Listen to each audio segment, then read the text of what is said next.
is an incredible gift to this country. So thank you. Absolutely. I 100% agree with you on that. I mean, I really, if you start studying up on history, you do realize that the progressive movement has really changed things in the last 100 years here in this country. And, I really felt that there was originally at least, a voice missing from this kind of libertarian, conservative constitution type movement of music out there. I mean, I think I explained to you on the phone, most of my friends were 100% pro-Obama and hope and change and all that type of stuff. And I kept sounding the alarm saying, I'm telling you guys, something doesn't sound right here. And so, my original intent was to say, I don't think anyone's writing songs like this, and get this out there to hopefully try to, wake people up. But what happened was, is that, I started finding other like-minded musicians, and I was shocked at the amount of people that really felt exactly like me, and were coming out with other songs that were, same title, freedom, liberty, all that type of stuff. And so I think, we have the chance to become the next greatest generation, and I think that if, that the key is, I think we have to start doing this very peacefully. And I think that we have to raise our voices, and if you don't have a musical talent or something like that, you can, certainly get together with other like-minded folks that, and talk about the issues and lobby in front of your congressman's door, at their office, and really just kind of raise awareness that we're not happy here. And my expression happens to be music, and that's, my goal is to hopefully, get my song Freedom and Liberty out there to as many people as possible, because, if someday I could be remembered as a Francis Scott Key type of person, I'd take that in a heartbeat, Well, we're certainly going to give you, some airtime here. Fred just let us know that Freedom is set in at this bottom break. We'll have Liberty Mix 1 in the top break after that, and Don't Tread on Me in the last break. So we'll have the opportunity to listen to your music as well. And Chris, I invite you to stay on here in the next segment. We're going to be joined by Bob Chapman of the International Forecaster, and I know that you know who he is, and we spoke about him off air. So we'll have a good get together. Sounds good. Well, the other thing that's interesting is that it is very, very important what the mainstream media attempts to do with what we call MOPE, which is Management of Perception Economics. Is their effort is to convince everybody that this is a normal economic cycle that we're going through, and we're coming out of it, and that we're going to be fine. All we need for you to do is to pull out your credit cards and go out and spend again. And as I'm fond of joking in that little mime, I say, that's what there is to do, pull out our credit cards and go spend again. Oh, wait, wasn't credit and debt what got us into trouble in the first place? And one of the things that I think is absolutely true is that, you can't borrow your way to prosperity. You really can't.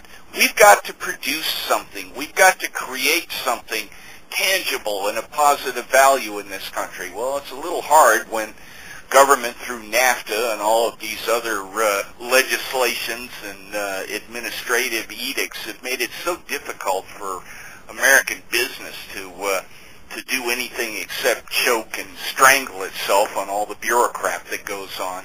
It's really amazing, but we are, in this country, they may have trained out the intellectual side of us to be Americans, but we're a warrior nation by nature. That's how we were formed. And I think Americans have, as part of their genetic code, the notion of liberty and freedom.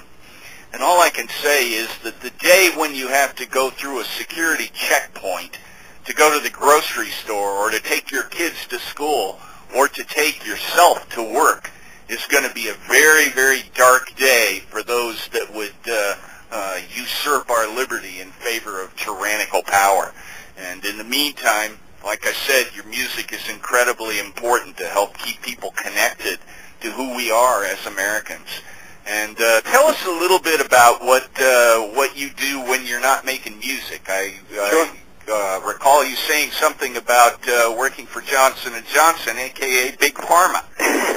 Yeah, right, the evil Big Pharma, He's not evil, folks, so, he's our friend, and he knows it, but right. Tell us a little bit about what's happening there. So, first of all, for me, I think Johnson & Johnson has been a great company. The first thing about J&J is that, they make you learn our credo, which is basically, if you could sum it up in a nice little sentence, is treat others how you'd want to be treated. And I know that, we're a big company, big business, and all that sort of thing. And there's always people they're going to disagree with certain decisions and things like that. By and large, I really feel that J&J has been a great company for me to work at, being that they have some good core values. So what I do is I'm in charge of sales recruiting for the Northeast for Johnson & Johnson, and I love my job. I get to talk to medical device and pharmaceutical reps all day long, and it's actually given me a good on-the-ground insight into what's going on in the economy, especially from the healthcare perspective, which, of course, is a hot topic right now. And so, you really get to see and hear all the different stories out there about, what hospitals are doing. Are they buying medical products, or, are they not? What are they, which products are they kind of hesitating on, and that sort of thing. So, it's been a great experience for me working for J&J. In a nutshell, tell us what the healthcare industry is responding to economically, and in response to the healthcare bill. We've got about 2 minutes left here, but give us your take on what you see from that side of the industry. Yeah, my take is that there's still a little bit of pause and apprehension out there as to not really understanding what's going on, at least from the perspective of, if I'm a medical device rep, wondering what the next, year, 2 years are going to look like. And that's probably the best way to describe it. I think a lot of things are uncertain about how this is all going to kind of fall down here as far as, what's the landscape going to look like a year, 2 years, 3 years from now when this all kind of comes through to fruition. And so I really think it's just kind of apprehension, and our customers the same. Some of our customers are the same way. Some of our hospitals are not as aggressive as buying products as they were obviously 2-3 years ago. And I think everyone's still kind of in a little bit of shell shock from the economic downturn. Well, I would definitely concur that that's the kind of feedback we get from pretty much all over the country. And surely you on the East Coast, up in the Boston and Massachusetts area, are suffering from the same aspects of the financial contractions as we are here on the West Coast. It's definitely a national problem. And as we're going to find out in the next segment with Bob Chapman here, it's a worldwide problem. And with that, I just want to say, Chris, hang with us. We'll be joined by Bob here after the break. For anybody who has questions for Bob, please email us at sovereign.economist@gmail.com. That's sovereign.economist@gmail.com. And we'll come back after the break and have a conversation with Bob and have a whole list of topics to take on with him today. A lot's been happening in the last week, and he's a great asset to have us and help us sort it all out. So we'll be